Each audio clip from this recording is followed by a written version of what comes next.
Hello everyone. पैसा तो बनेगा में आपका बहुत बहुत स्वागत है। आज ये पूरा मास्टर क्लास मैंने बनाया है ईटीएफ के ऊपर। और इस वीडियो के बनाने के पीछे मेरे पास एक दो बहुत ही अच्छे रीजंस हैं। आज से कुछ साल पहले मैंने मेरी लाइफ में एक बहुत ही बड़ा डिसीजन लिया था। और वो डिसीजन ये था कि अब से मैं कभी भी स्टॉक में इन्वेस्ट नहीं करूंगा। अगर आप मेरी चैनल थोड़े लंबे टाइम से फॉलो कर रहे हो तो आपको पता होगा कि म्यूचुअल फंड को मैं इतना फेवर नहीं करता। मैंने हमेशा लोगों को ये थोड़ा एंकरेज किया है कि आप ऐसे रीजन मत दो कि हमें स्टॉक मार्केट क्या है पता नहीं चलता, स्टॉक मार्केट से डर लग रहा है। क्योंकि आपको डर लग रहा है तो आप म्यूचुअल फंड में पैसा डाल रहे हो। थोड़ा बहुत आप स्टॉक मार्केट को जानने की ट्राई करोगे तो हमारे पास काफी सारे तरीके हैं जहां पे हम हमारा पैसा अच्छी तरह से पार्क कर सकते हैं। ठीक है। तो उसी लाइन में मैंने थोड़े साल पहले एक और डिसीजन भी लिया कि मैं अब से कभी भी स्टॉक में इन्वेस्ट नहीं करूंगा। और जैसे जैसे ये वीडियो में आगे बढ़ेंगे मैं अभी आपको मेरे लैपटॉप में भी ले जाता हूं और वहां पे मैं एक्सप्लेन भी करूंगा कि ये डिसीजन मैंने क्यों लिया। और आप भी समझ जाओगे कि इसके पीछे के रीजन क्या था। बट कई बार जब नए ट्रेडर्स को और इन्वेस्टर को मिलता हूं ना, तो एक बात का दुख मुझे बहुत होता है कि हमारे इंडिया में लोगों को पता है कि फिक्स डिपॉजिट क्या है, बहुत बड़ा पैसा फिक्स डिपॉजिट में पड़ा हुआ है। दूसरा बहुत बड़ा पैसा जा रहा है म्यूचुअल फंड में। पर जहां पे बात आती है कि भाई ईटीएफ, तो ईटीएफ के बारे में लोगों को ज्यादा पता नहीं होता। हाँ, वही लोग जो स्टॉक मार्केट से डरते हैं वो क्या करते पता है, आईपीओ में बहुत बड़ा पैसा डालते हैं कि 10-10 20-20 अकाउंट आईपीओ में डाल दिए। बट ईटीएफ को कभी भी एक्सप्लोर नहीं करते। और मुझे लगता है कि इसके पीछे भी एक बहुत बड़ा रीजन है कि ईटीएफ को कभी एडवर्टाइज नहीं किया जाता है, ईटीएफ को कभी प्रमोट नहीं किया जाता है। और अगर ईटीएफ को कोई प्रमोट करने लगा तो मुझे लगता है कि उसका एक असर आ सकता है, म्यूचुअल फंड की इंडस्ट्री पे भी आ सकता है बहुत बड़ा असर। राइट। सो ईटीएफ है ना, वो ऐसी चीज है कि जिसको थोड़ा दबा के रखा हुआ है।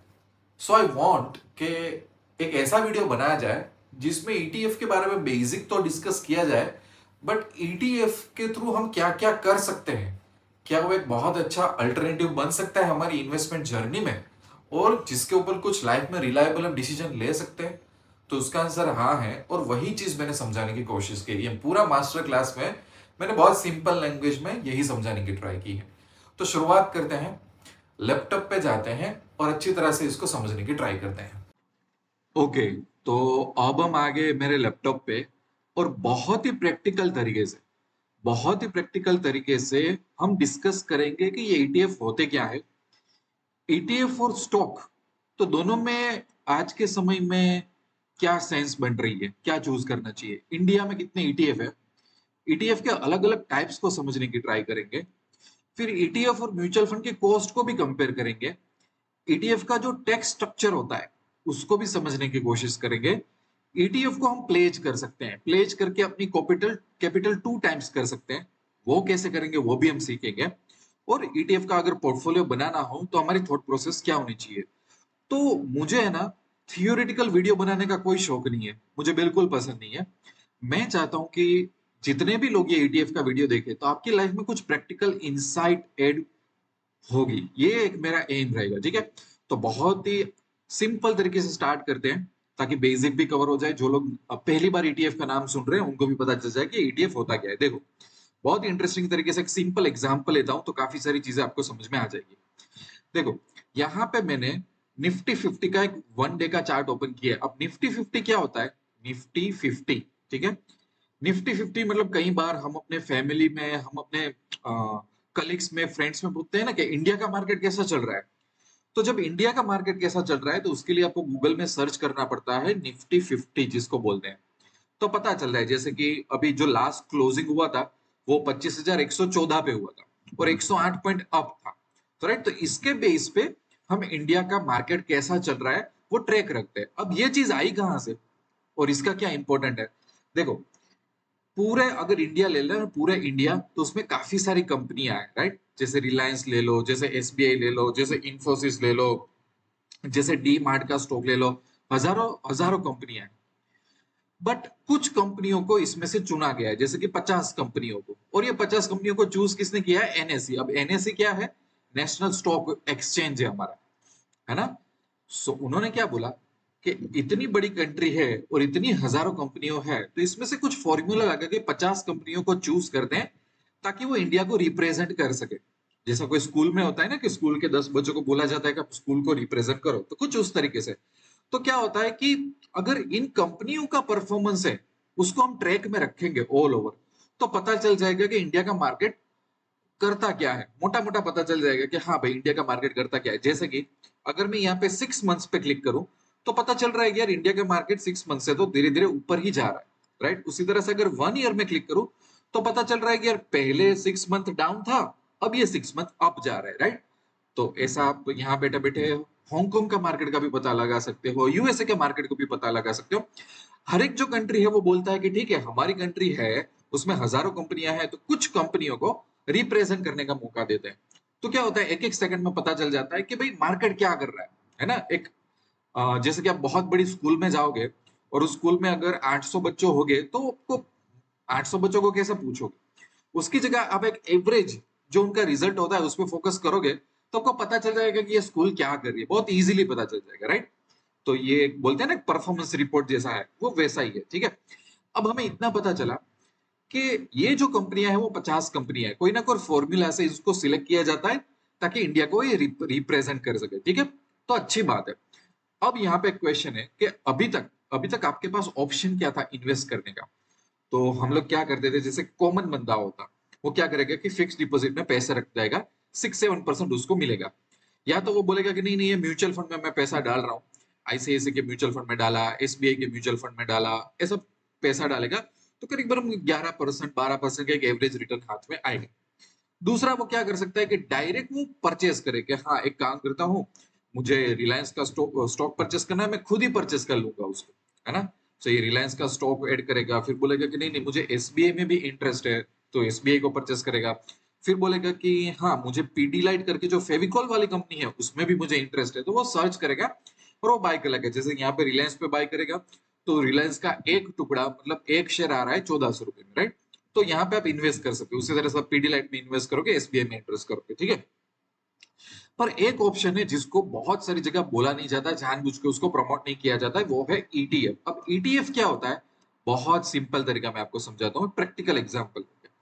जैसे कि आप यहाँ पे सर्च करोगे निफ्टी 20 करके एक ईटीएफ है, ठीक है। ये आ गया, यहाँ पे मैंने ऑलरेडी उसको ऐड कर लिया है, ये वाला। अब निफ्टी 20 का एक टुकड़ा मिल रहा है अभी 283 रुपीज में, ठीक है। तो अगर मैं इसमें इन्वेस्ट करता हूं ना, एक टुकड़ा लेता हूं ना, जो एक टुकड़ा अभी मेरे पास आएगा 283, तो ये 283 रुपीज है ना, वो ऑटोमेटेड ऑटोमेटेड ऑटोमेटेड क्या होगा बताए, ऑटोमेटेड निफ्टी में जो 50 कंपनियों का जो ग्रुप है ना उसमें ऑटोमेटेड इन्वेस्ट हो जाएगा। इसके 50 टुकड़े कर करके इसमें इन्वेस्ट हो जाएगा ऑटोमेटेड। इसमें कोई एजेंट वेजेंट की जरूरत नहीं है। जिस तरह से आप रिलायंस और एसबीआई बाय करते हो ना, उसी तरह से आप ब्रोकर अकाउंट में बाय करो, सिंपल है, एक सेकंड का काम है। तो ये हुई ना अच्छी बात। इसको क्या बोलते हैं पता है, कि ये कुछ ऐसे फंड है जो एक्सचेंज पे अवेलेबल है ट्रेडिंग के लिए। मतलब इसमें ना तो कोई एजेंट की जरूरत पड़ती है, ना किसी को पूछने की जरूरत है, आप जा लो। अब अब आता है बहुत बड़ा ट्विस्ट कि ये रिटर्न कैसे देता है फिर। देखो, हमें क्या पता है, निफ्टी 50 का चार्ट ये वाला, ठीक है, जो 25,000 वाला मैंने चार्ट दिखाया था। ये निफ्टी की जो टॉप कंपनी होगी, एनएससी बोलेगा कि हमारी जो टॉप 50 कंपनी है उसका हमने एक चार्ट बनाया है, ये कैसा परफॉर्म करेगी, ऊपर नीचे चार्ट जा रहा है। तो जो हमने निफ्टी 20 में जो 283 रुपीज लगाए ना, वो इसी कंपनियों में लग जाएंगे ऑटोमेटिक। तो अब देखो, ये पहले निफ्टी 50 का चार्ट है और ये है निफ्टी 20 का चार्ट। आपको ऑलमोस्ट चार्ट में सिमिलरिटी दिखाई देगी, ठीक है। ये निफ्टी 20 का चार्ट है, अब मैं ओपन कर रहा हूं निफ्टी का। निफ्टी 20 का चार्ट है, अब मैं ओपन कर रहा हूं निफ्टी का। ये निफ्टी 20 का चार्ट है, ये ओपन कर रहा हूं निफ्टी का। ऑलमोस्ट सिमिलर लगेगा, क्यों? क्योंकि क्या होता है पता है, ये जो निफ्टी का जो चार्ट है ना उसको ही फॉलो करेगा वो निफ्टी 20, क्योंकि पैसा तो उसमें ही लग रहा है। तो ऑलमोस्ट चार्ट सेम ही रहेगा। इसका मतलब क्या हुआ, जो निफ्टी रिटर्न देगी ऑलमोस्ट सेम रिटर्न ही वही देगा, क्योंकि अल्गोरिदम बिठा के मैथमेटिकल फॉर्मूला का पैसा तो वही जा रहा है। ठीक है, इतना समझ में आ गया। चलो अब एक और चीज करते हैं, एक इस चीज को आगे बढ़ाते हैं। इंडिया का आईटी सेक्टर है और ये आईटी सेक्टर का मैंने चार्ट निकाला। कैसे निकाल सकते हैं चार्ट को, कोई भी ब्रोकर अकाउंट में जाए, कोई भी सॉफ्टवेयर में जाए और सिर्फ इतना लिखो CNX IT। ठीक है, तो इंडिया का आईटी सेक्टर का आपको चार्ट मिल जाएगा। इंडिया का आईटी सेक्टर में जो जो पॉपुलर आईटी कंपनी है उसका चार्ट है। जैसे कि अभी ये क्या चल रहा है, तो क्योंकि यार इंडिया का जो आईटी सेक्टर चार्ट है वो यहाँ से गिरना स्टार्ट हुआ है और ये अभी थोड़ा रिकवर हुआ है, इतना पता चल रहा है इंडिया का आईटी सेक्टर। तो अगर आप बोलोगे तो इंडिया के आईटी सेक्टर में आपको पैसा रोकना है, जैसे कि आपको ऐसा नहीं करना है कि टीसीएस में डालना है पैसा, इंफोसिस में, ऐसा नहीं करना है, आपको पूरे आईटी सेक्टर में पैसा डाल देना है। तो आप क्या करोगे पता है, ये रहा आईटीबीस। आईटीबीस करके एक फंड है, उसमें डाल दो पैसा। उसका एक टुकड़ा कितना का मिलेगा, 40 रुपए का। अब देखो इसका चार्ट देख लो और इसका चार्ट देखो, ऑलमोस्ट सेम लग रहा है। देखो ये आईटी सेक्टर का चार्ट है, ये आईटीबीस का चार्ट। समझ में आ गया? तो देखो यही तो एक बहुत बड़ा ट्विस्ट है जो काफी लोगों को पता नहीं होता। और ये जो ईटीएफ है ना, वो जानबूझ के इतना ज्यादा प्रमोट नहीं किया जाता। मुझे ऐसा लगता है कि इंडिया में अगर फाइनेंशियल अवेयरनेस ज्यादा बढ़ेगा ना, तो म्यूचुअल फंड है ना, वो इंडस्ट्री थोड़ी थोड़ी ड्रॉप होना स्टार्ट होगी। क्योंकि ETF is a very very beautiful option जो ज्यादातर लोगों को पता नहीं होता है। ठीक है, अब आप बोलोगे कि सर ये तो ठीक है, चलो मैं कोई फार्मा सेक्टर में इन्वेस्ट कर सकता हूँ। यस, यहाँ पे आप क्लिक करोगे और आप लिखोगे फार्मा बीस, तो फार्मा बीज आ जाएगी। एक क्लिक करोगे तो ये जो 22 रुपए का टुकड़ा टुकड़ा है ना, वो इंडिया की टॉप फार्मा कंपनी में इन्वेस्ट हो जाएगा। तो अब आप देखो, अब आप बोलोगे कि चलो एक काम करते हैं, मुझे फाइनेंस सेक्टर में कुछ पैसा डालना है, मुझे आईटी सेक्टर में कुछ पैसा डालना है, मुझे फार्मा में कुछ पैसा डालना है। कोई बोले कि नहीं मुझे तो पीएसयू में पैसा डालना है, कोई बोले कि नहीं मुझे तो इंफ्रास्ट्रक्चर में पैसा डालना है। हर एक के ईटीएफ अवेलेबल है, हर एक के ईटीएफ का बास्केट अवेलेबल है। ठीक है ना, और कोई एजेंट की कुछ भी नहीं है, आप कभी भी इसमें पैसा डालो, कभी भी सेल कर लो, कोई आपको रोकने को नहीं आ रहा है। ठीक है ना, तो ये बहुत इजीली तरीके से समझा दिया कि अल्टीमेटली ईटीएफ मतलब कुछ भी नहीं। कोई भी अगर आप ईटीएफ का नाम लोगे, जैसे कि यहाँ पे लिख दिया आईटी20 का नाम लोगे, तो वो टॉप आईटी कंपनीज को फॉलो करेगा, उसके चार्ट को फॉलो करेगा, बस और कुछ नहीं है। ठीक है ना, यहां तक चीजें क्लियर है। अब एक स्टेप आगे बढ़ते हैं। क्या आगे बढ़ते हैं पता है, बहुत बड़ा क्वेश्चन है, ईटीएफ वर्सेस स्टॉक। ये मुझे थोड़ा अच्छी तरह से आपको समझाना है, यहाँ पे बहुत मजा आएगा। देखो मैंने कुछ साल पहले अपनी लाइफ में डिसीजन लिया कि मैं अब कभी भी स्टॉक में पैसा नहीं डालूंगा। ये मेरी लाइफ का एक बहुत बड़ा डिसीजन था और मैंने पूरा पैसा अभी मैं ईटीएफ की तरफ लगा रहा हूँ, पैसा, पूरा पैसा। मेरे घर में मेरे जो सिस्टर है, मेरे वाइफ है, मेरे रिलेटिव्स है, सबको मैंने काफी सारी ईटीएफ की स्ट्रेटेजी सिखा दी है कि लाइफ टाइम उनके घर में इनकम आती रहे। काफी सारी चीजें मैंने उनको सिखा दी ताकि किसी और पे उनको डिपेंड ना रहना पड़े। और मैं अभी स्टॉक को भूल गया। अब आप बोलोगे एक चीज, सर स्टॉक को क्यों भूल गए आप? देखो पूरा यूट्यूब है ना, पूरा यूट्यूब वो कैसी चीज से भरा पड़ा है पता है, मल्टी बैगर स्टॉक को फाइंड आउट करते हैं, चलो फंडामेंटल एनालिसिस करते हैं, चलो इस आईपीओ को ट्रैक करते हैं, चलो ये स्टॉक भागेगा कि नहीं भागेगा, ये सब चीजों पे भरा पड़ा है पूरा यूट्यूब। पर मेरा एक क्वेश्चन है, यहीं से मेरे क्वेश्चंस कुछ चालू होते हैं। आप लोग ध्यान से समझना कि मेरे क्वेश्चंस क्या है। सबसे पहले हम ले लेते हैं इंडसइंड बैंक का चार्ट। क्या आपको पता है रिसेंटली कुछ महीने पहले इंडस्ट्री का चार्ट बहुत बुरी तरह से गिर चुका है। 1500 के आसपास रहने वाला स्टॉक 600 रुपए तक चला गया। 1500 रुपए के आसपास वाला स्टॉक 600 रुपए में आ चुका था, अभी 740 बचा हुआ है। ये नुकसान किसने झेला पता है? वो ऐसे लोगों ने ही झेला सबसे पहले तो, कि जो लोग यूट्यूब पे डिपेंडेंट थे। यूट्यूब पे देख के आओ कि यूट्यूब में कोई भी इन्फ्लुएंसर, कोई भी यूट्यूबर था, वो यहाँ पे बोल नहीं पाया था कि ये इंडसइंड बैंक की जो अकाउंटिंग बुक्स है ना, उसमें प्रॉब्लम है, कुछ छुपाया जा रहा है। और इन लोगों ने अकाउंटिंग एरर कुछ की थी। अब उसमें मैं डिटेल में नहीं जाना चाहता, क्योंकि हो सकता है कि आप लोग जो वीडियो देख रहे हो काफी सारे बहुत बेसिक नॉलेज हो आपको, तो मैं आपको बोर नहीं करना चाहता उस डिटेल से। पर आप गूगल में सर्च कर सकते हो कि क्या हुआ। ठीक है, कोई ना कोई तरीके से जो एक्सपोजर था उनके डेट वगैरह का, वो सही तरीके से नहीं बताया था, तो धड़ाम करके स्टॉक नीचे आ गया। 50-60% स्टॉक स्टॉक डाउन हो गया। ठीक है, अब इंडिया में से कोई एक ऐसा यूट्यूबर नहीं था जो ये बता सकता था। हाँ, पर ये इवेंट होने के बाद 500-800 वीडियोस आ गए। तो मैं बोलना क्या चाहता हूँ पता है, कि इंडिया में ऐसे हजारों बड़ी बड़ी यूट्यूब चैनल है जो कभी आपको सच नहीं बताएगी, क्योंकि उनके लिए भी सच जान पाना बहुत डिफिकल्ट है। आप सोचो, मैं अगर आपको ऐसा बोलूं कि आपके आसपास कोई आईसीआईसीआई बैंक की ब्रांच हो, चलो उसका सिर्फ ऑडिटिंग करके आओ, तो आप नहीं कर पाओगे। उसकी लायबिलिटी असेट आप खुद समझ नहीं पाओगे, तो पूरी आईसीआईसी बैंक को तो आप कैसे समझोगे? घर बैठे बैठे लैपटॉप पे कोई फंडामेंटल एनालिसिस का वीडियो देख लिया तो आप समझ पाओगे? नहीं समझ पाओगे। ये जो अकाउंटिंग होता है ना, इस बैंक का अकाउंटिंग, उसके पीछे 20-30 लोग की बहुत बड़ी टीम होती है। इसको हम काउंटर नहीं कर सकते। इससे पहले क्या हुआ था, मैं आपको एक और चीज याद दिलाता हूँ। यश बैंक का स्टॉक पता है ना, सीईओ ने फ्रॉड किया था। तो 400 रुपए का जो स्टॉक था वो 30 रुपए 20 रुपए में खेल रहा है। तो इसके बारे में कितने यूट्यूबर्स को पता था, आप देख के आओ। तो मैं क्या बोलता हूँ, 99% झूठ बिकता है, सच नहीं बिकता है। दूसरा, जैसे कि अभी रिसेंटली ओला कंपनी, ठीक है, जिसमें मैंने काफी ऐसे लोगों को देखा है कि जो फंसे हुए हैं। यहाँ पे आईपीओ लॉन्च हुआ था, ये इतना गिर गया, अब क्या करोगे? फिर क्या करोगे? 3 साल, 4 साल, 6 6 साल तक आप लोग वेट करते हैं। मैं आपको समझाना क्या चाहता हूँ पता है, कि अगर पॉसिबल हो ना, हिम्मत करके ये मान लो कि हम कितना भी पीएचडी करें स्टॉक को जानने में, पहचानने में, स्टॉक के अंदर जो बैलेंस शीट और उनके डॉक्यूमेंट्स होते हैं ना, वो जानना हमारे बस की बात नहीं है। क्योंकि वहां पे कुछ भी हो सकता है। और ये मैंने कुछ साल पहले मैंने डिसीजन ले लिया, करेज करके, क्योंकि है ना, देखो मैंने बीकॉम किया हुआ है, मैंने काफी सारे एनआईएसएम के एग्जाम्स क्लियर किए हैं, मुझे फंडामेंटल एनालिसिस पता है, मुझे वैल्यू एनालिसिस पता है, मुझे डिस्काउंटेड कैश फ्लो पता है, सब कुछ पता है मुझे। पर मैंने इससे हाथ छुड़ा लिए इन सब चीजों से, क्योंकि मुझे पता चल गया कि कब मेरे साथ क्या हो सकता है ना, ये कोई नहीं कह सकता। तो मैंने इससे अच्छा ऑप्शन चूज कर लिया कि मैं अभी ईटीएफ में पैसा डालता हूँ, मैं डायरेक्ट स्टॉक में पैसा नहीं डालता। ठीक है, अब उसके कुछ मैं कुछ रीजन भी बताता हूँ कि मैं ऐसा क्यों कर रहा हूँ।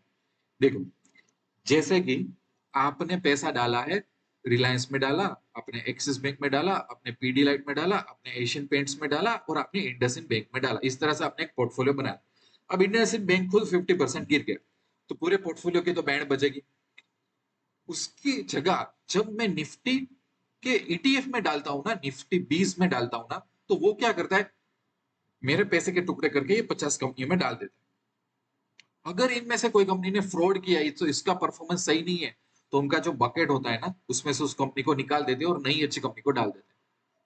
तो मुझे इन सब का इंपैक्ट बहुत कम आएगा, बहुत बहुत कम आएगा। ये सबसे बड़ा एडवांटेज है।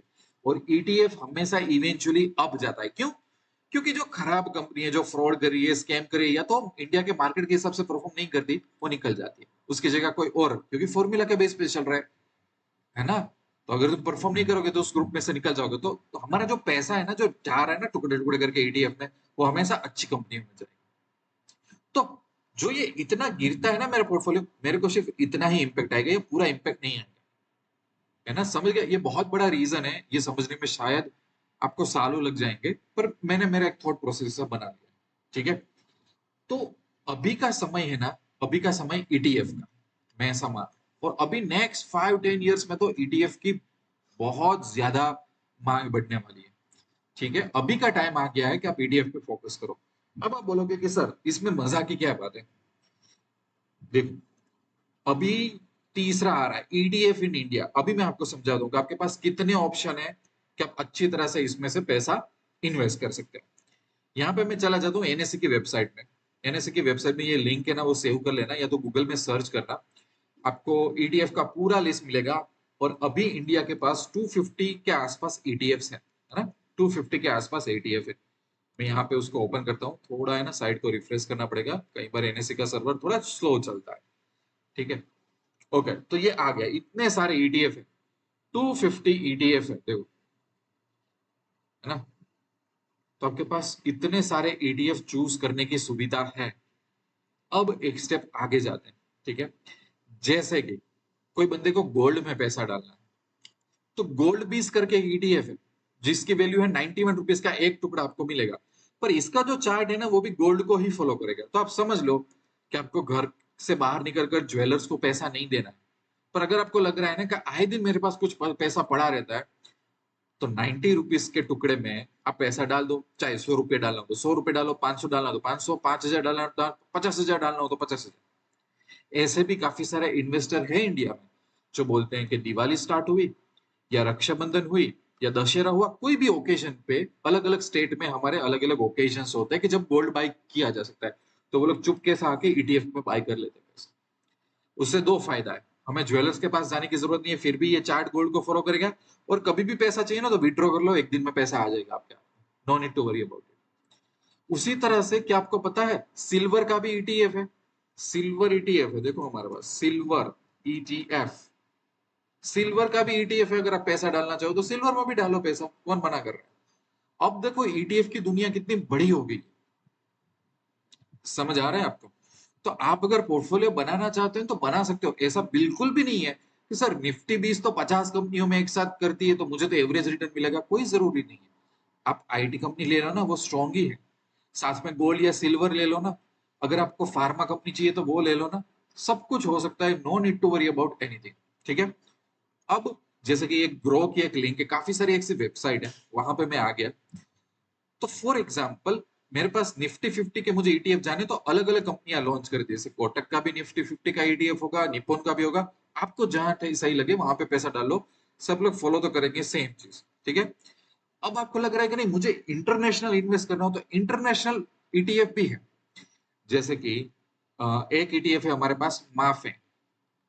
ठीक है, ये वाला। तो ये क्या करता है पता है कि 166 रुपए का अभी एक टुकड़ा चल रहा है, पर इस फॉलो किसको करेगा पता है? आप इंडिया में बैठे बैठे यूएस की जो टॉप टेक्नोलॉजिकल कंपनी है ना, जैसे कि आपको बोल लो कि भाई Microsoft, Amazon, Facebook, Google, Netflix, इन सब में पैसा आपका जाएगा। अब आप सोचो कि ये ऑप्शन तो इंडिया के स्टॉक मार्केट में भी नहीं मिलता है। तो आप इसमें डाल दो पैसा। फिर आप बोलोगे कि मुझे यहाँ बैठे बैठे हांगकांग में पैसा डालना हो, तो हमारे पास कुछ एटीएफ ऐसे हैं जिसको हम बोलते हैं कि भाई यहाँ बैठे बैठे आप हांगकांग में पैसा डालो। देखो मैं आपको बताता हूँ। ओके, ये रहा हैंगसेंग बीस। तो यहाँ बैठे बैठे आप चाइना के मार्केट का भी डाइवर्सिफिकेशन ले सकते हो, और एनएससी खुद ये ऑप्शन देता है हमें। तो सोचो कि अब फॉर एग्जाम्पल आप इंडिया की आईटी कंपनी में पैसा डालो, तो इंडिया 20 हो गया। फिर आप बोलो कि यार मुझे यूएस में डालना पैसा, तो माफेंग हो गया। फिर आप बोलो कि यार मुझे हांगकांग में डालना पैसा, तो हैंगसेंग 20 हो गया। साथ में आप गोल्ड में पैसा डाल दो तो गोल्ड 20 हो गया। तो अब आपके पास वेराइटीज कितनी है। अब आप सोचो कि आप क्या कर सकते हो क्या नहीं कर सकते हो। अच्छा, उसमें भी आपको ऐसा लगा कि मुझे इंडिया में जो डेट होता है उसमें पैसा रोकना है, तो डेट वाले ईटीएफ भी है जो गवर्नमेंट के डिबेंचर सिक्योरिटीज उसमें पैसा डालती है। ये देखो इतने सारे ऑप्शन है कि आप डेट में भी पैसा ईटीएफ के थ्रू लगा सकते हो। ठीक है। और अगर आपको जहां पे ये लग रहा है कि नहीं अभी भी मैं सेटिस्फाइड नहीं हूं, तो एक बहुत इंटरेस्टिंग चीज मैं आपको बताऊं। इतना भी अगर आपके पास कम पड़ रहा हो ना, तो एक होता है स्मार्ट बेटा ईटीएफ। इसमें और क्रिएटिविटी है। जैसे कि आईसीआईसी वाला बोला गया कि हमने ऐसा 30 ईटीएफ का लिस्ट बनाया है कि जो थोड़े लोअर वोलेटाइल है। यूटीआई बोलेगा कि हमने ऐसा ईटीएफ बनाया है जो मोमेंटम पे प्ले करता है, वोलेटिलिटी पे प्ले करता है। निप्पॉन वाला बोलेगा कि हमने मोमेंटम और वोलेटिलिटी दोनों को कंबाइन कर दिया, ऐसा भी ईटीएफ। अब स्मार्ट बीटा ईटीएफ मतलब क्या? कि थोड़े वो साइक्लिकल होते हैं, थोड़ा उसका रिटर्न ज्यादा होता है, थोड़ा वोलेटाइल होता है, थोड़ा यूनिक। तो आप उसमें भी पैसा डालो। कौन मना कर रहा है? और डाइवर्सिफाई कर दो आप अपने पैसों को। तो ईटीएफ की दुनिया इतनी अच्छी है कि आपके ऑप्शंस है उसमें। जो आपके गोल एज ए इन्वेस्टर आप अचीव करना चाहते हो ना, वो सब अवेलेबल है। कोई चिंता की बात नहीं है। अब सब स्टडी करो, इनफ इसमें। ठीक है, इतना आपके पास क्लियर हो गया। अब बात आगे की सुनो। जैसे मैं यहाँ पे एनएससी की वेबसाइट पे जा रहा हूँ, तो एक चीजें मैं आपको बता रहा हूँ कि देखो किस तरीके से इन लोगों ने ये सब देखो ये हांगकांग वाला यहाँ पे आ गया। फिर ये देखो एचडीएफसी वालों ने निकाला है कि भाई निफ्टी 200 का ग्रुप होगा ना, उसमें मोमेंटम वाला ईटीएफ 30 ईटीएफ है ना। तो थोड़े बीटा ईटीएफ बोल सकते हैं जिसका निफ्टी से ज्यादा वोलाटिलिटी होता है। ठीक है। फिर ये देखो अगर हांगकांग की सिर्फ टेक कंपनियों में पैसा डालना हो ना, तो उसका भी ईटीएफ। वैल्यू एडेड कंपनी में पैसा डालना हो ना, तो उसका भी ईटीएफ है। सिर्फ बैंक में पैसा डालना हो ना, तो बैंक वाला ईटीएफ भी है ना। और भी देखो फाइनेंस, फिर फाइनेंस सेक्टर में पैसा डालना चाहते हो ना, सिर्फ फाइनेंस, तो उसमें भी है। सिर्फ आप ऑटो सेक्टर में पैसा डालना चाहते हो, तो ऑटो सेक्टर में भी है। अब आप सोचो कि आप क्या कर सकते हो क्या नहीं कर सकते हो इसमें। सिर्फ आप कमोडिटी में पैसा डालना चाहते हो, कमोडिटी कमोडिटी में भी पैसा डाल सकते हो, कोई आपको मना नहीं करेगा। ठीक है। आप जो चाहोगे, और हर एक ईटीएफ को गूगल में सर्च करोगे ना, तो आपको मिल जाएगा कि उसका डिटेल क्या है। मैन्युफैक्चरिंग, इंडिया के मैन्युफैक्चरिंग सेक्टर पे आप बेट लगाना चाहते हो, तो उसके ईटीएफ। अब बोलो आपको क्या चाहिए लाइफ में? बोलो। आप स्टडी करो सिर्फ, और एक एक ईटीएफ को गूगल में डालोगे ना, आपको पता चल जाएगा कि अच्छा ये ईटीएफ क्यों बना है, इसमें कितनी कंपनियां हैं, कौन है इसमें कंपनियां, सब आपको पता चल जाएगा। ठीक है। हाँ, हेल्थ केयर देखो, इंडिया के हेल्थ केयर सेक्टर में पैसा डालना चाहते हो, डालो। किसने मना किया? डाल दो। तो कई बार आपको शायद ये क्वेश्चन होगा कि यार मुझे मेरा पोर्टफोलियो थोड़ा एग्रेसिव बनाना है, और थोड़ा बैलेंस बनाना है, थोड़ा कंजर्वेटिव बनाना है। ये हर एक ऑप्शन आपके पास है तो सही। आपके पास एक्चुअली कमोडिटी का ऑप्शन है जो पहले आप स्टॉक में करते हैं ना, तो नहीं था वो ऑप्शन, वो यहाँ पे आ गया। डालना है सिल्वर में, यहाँ पे वहां पे दूसरी कमोडिटी पैसा डाल दो। इंटरनेशनल डालना है पैसा, डाल दो, कौन मना कर रहा है। डेट में पैसा डालना है, डाल दो, कौन मना कर रहा है। सब कुछ है, अब आपकी चॉइस है कि आप कौन सा कॉम्बिनेशन उठाना चाहते हो। मेरे हिसाब से ऐसा ऑप्शन मिल नहीं सकता है कि इन्वेस्टर को। और सबसे बड़ी बात है कि जहां पे जो भी कंपनी खराब होती है वो निकल के जाती है, तो मुझे रोना नहीं पड़ता। पता है ना, कई बार हम लोगों को मिलते हैं, अरे मैं ब्रेक इवन का वेट कर रहा हूँ, स्टॉक एकदम नीचे गया तो फिर से उसको एवरेज आउट करने के लिए वो लोग डालेंगे। ये सब करने के लिए बिल्कुल जरूरत नहीं है। No need to worry about it, ठीक है। तो कुछ मैंने थोड़ा ज्यादा समझा दिया, बट हाँ, ठीक है। अब बात कर लेते हैं कि कॉस्ट की। हाँ, काफी लोगों की आर्ग्यूमेंट होती है कॉस्ट की। कॉस्ट के भी थोड़ा व्यू पॉइंट ले ही लेते हैं, ठीक है। देखो, अगर आपको कोई भी चीज की कॉस्ट जाननी हो ना, तो फॉर एग्जांपल म्यूचुअल फंड और ईटीएफ में कॉस्ट क्या होती है, अगर आपको पता नहीं है तो मैं आपको बता देता हूँ। जो भी यहाँ पे पैसा आ रहा है ना, उसको मैनेज करना पड़ेगा, राइट। तो फॉर एग्जांपल म्यूचुअल फंड में होते फंड मैनेजर होते हैं, उसकी कॉस्ट होती है, ऑपरेशन के खर्चे होते हैं, उनकी सैलरी होती है। तो वो सब म्यूचुअल फंड के खर्चे होते हैं। ईटीएफ में डायरेक्ट अल्गोरिदम से पैसा चला जाता है, इसीलिए क्या होता है पता है, कि ईटीएफ का जो एक्सपेंस रेशियो होता है ना, वो बहुत कम होता है, म्यूचुअल फंड का बहुत ज्यादा होता है। दूसरा, आपने सुना होगा कि म्यूचुअल फंड में करते हो तो पता है 1% एंट्री एग्जिट चार्ज लगाते हैं, जब आप पैसा डालो पैसा विड्रॉ करो। यहाँ पे ऐसा कुछ नहीं है। हाँ, यहाँ पे ब्रोकरेज चार्जेस लगेगा, और कोई चार्जेस नहीं है, ठीक है ना। और काफी सारे ईटीएफ के फंड ऐसे हैं कि जिसके एक्सपेंस रेशियो बहुत ही है, 0.005, 0.10। तो मैं आपको मोटा मोटा बोलूं ना, तो अगर एक्सपेंस की कंपैरिजन की बात करें तो हमेशा ज्यादातर केस में ईटीएफ जीतता ही है। क्यों? क्योंकि यहाँ पे कोई फंड मैनेजर या उसकी टीम को रखना जरूरी नहीं है, ठीक है। तो ये एक बहुत बड़ी चीज है। दूसरी एक चीज बता दूं, कि जब भी आप ईटीएफ में पैसा डाल, एक बात का आपको ध्यान रखना है, जिससे आपकी गलती ना हो, कि जहां कहीं पे भी आपको ईटीएफ का लिस्ट दिखे ना, तो इसको वॉल्यूम से आप थोड़ा कर लो, फिल्टर आउट कर लो। क्योंकि कुछ कुछ अगर नए ईटीएफ होंगे ना, इसमें अगर वॉल्यूम बहुत कम होगा ना, तो एंट्री एग्जिट में प्रॉब्लम होता है। पर जैसे मैं वॉल्यूम पे टिक करता हूँ ना, सो यू विल सो जो टॉप ईटीएफ आते होंगे ना, इसमें अच्छी अच्छी कंपनियां होंगी, जैसे कि टाटा गोल्ड, जैसे कि सिल्वर बीज, जैसे कि टाटा सिल्वर। तो काफी सारी जो अच्छी अच्छी कंपनियां होंगी ना, एक्सिस है, एचडीएफसी है, मोतीलाल ओसवाल है, उनके ही आएंगे। तो ये सब आप देखो ना, जैसे कि आपको सिल्वर में इन्वेस्ट करना है, आपको गोल्ड में डालना है, फार्मा में डालना है, तो आप एक बार वॉल्यूम चेक कर लो। मैं जो ईटीएफ में डाल रहा हूँ उसमें अच्छा खासा वॉल्यूम होना चाहिए।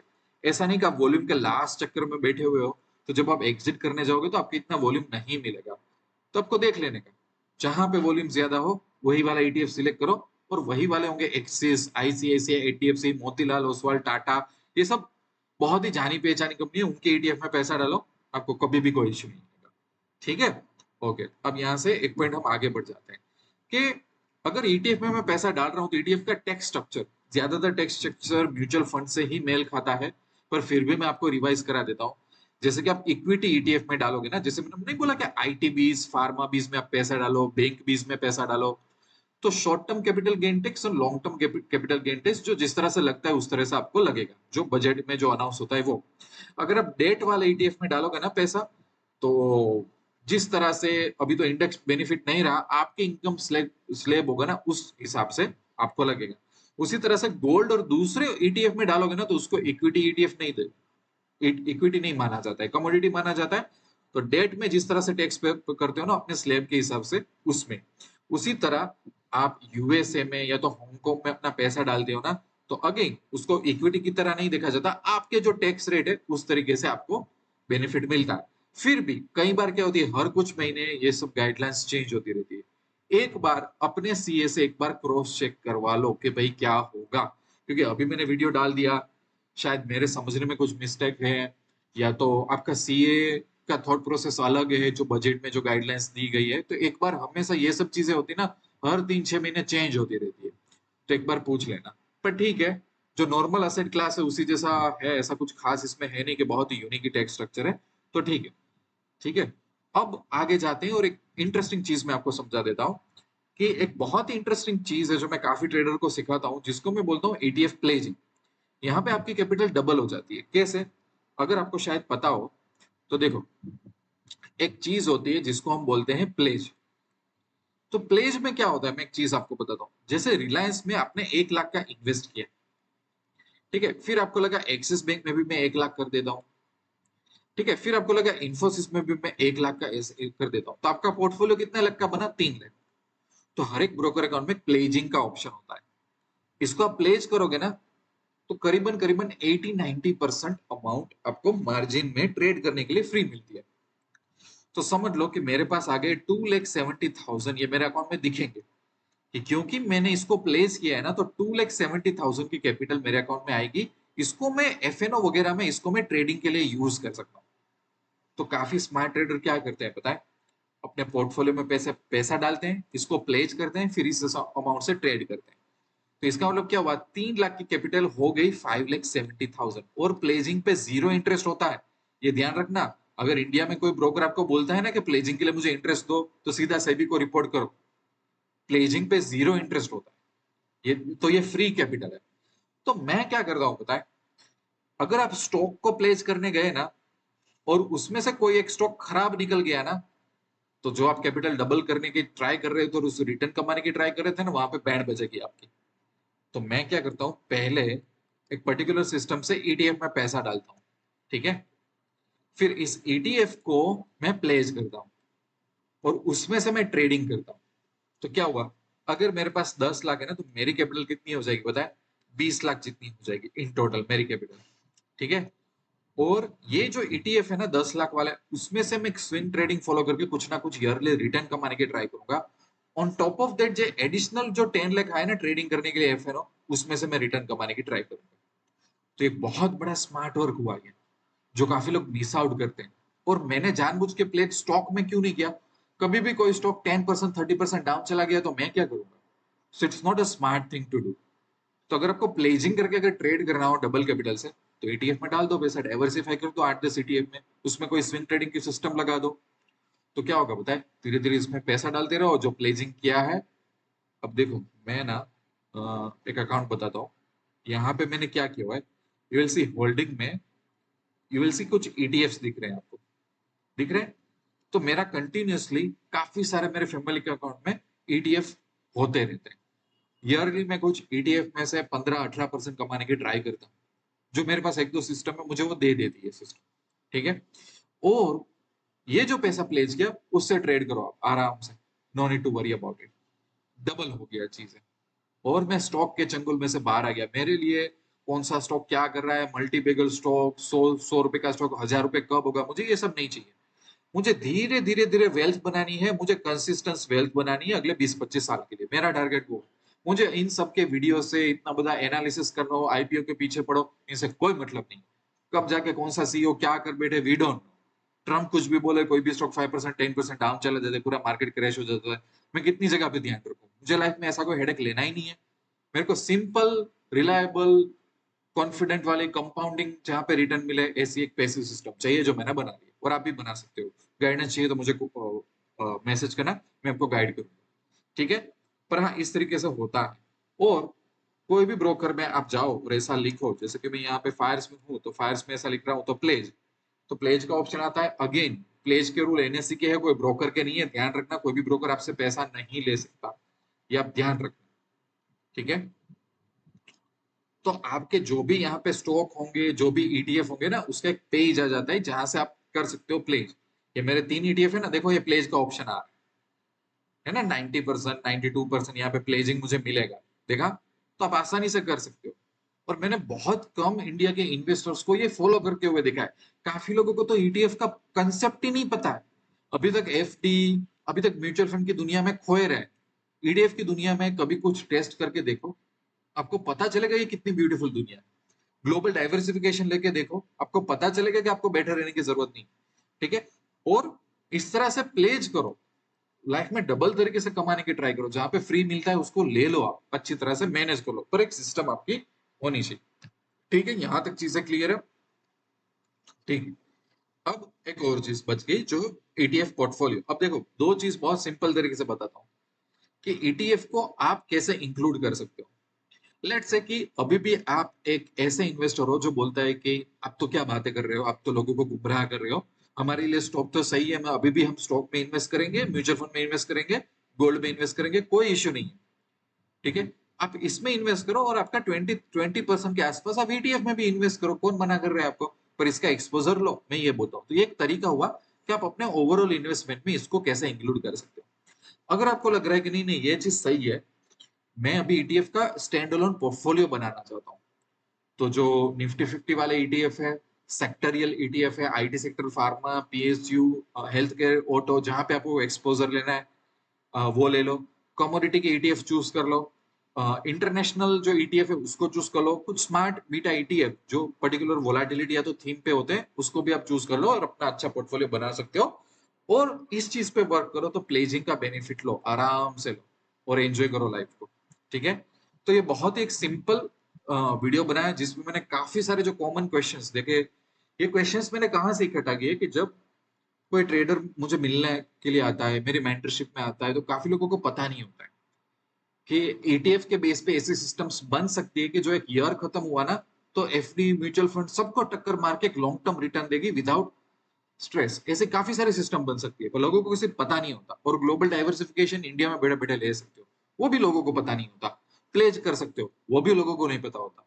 इसलिए मैंने सोचा कि एक बहुत ही काम और कंपस वीडियो बनाया जाए जिसमें काफी सारे भले बेसिक कंसेप्ट हो पर बहुत ही डीप तरीके से समझाया जाए तो बंदे को एक इंटरेस्ट हो। अब आपका क्या है तो आपको धीरे धीरे ये ईटीएफ की दुनिया एक्सप्लोर करनी है। कुछ कुछ ईटीएफ आप बाय करना शुरू करो तो आपको मजा आएगा कि किस तरह से ये चीजें काम करती है। अब मुझे इसको नहीं चाहिए तो मैं क्लोज कभी भी कर सकता हूँ, मेरे अकाउंट में पैसा आ जाएंगे जिस तरह से स्टॉक में आते हैं मेरे पैसे। ठीक है, ईटीएफ आपके काफी सारे गोल्स सोल्व कर देती है। स्टॉक को ट्रैक नहीं करना है, मल्टीबिगर स्टॉक के पीछे भागना नहीं है, ग्लोबल इवेंट को ट्रैक नहीं करना है, कोई स्टॉक क्रैश हो जाए तो रोना नहीं है, फंसना नहीं है, टाइम बचेगा, लाइफ में से स्ट्रेस चला जाएगा।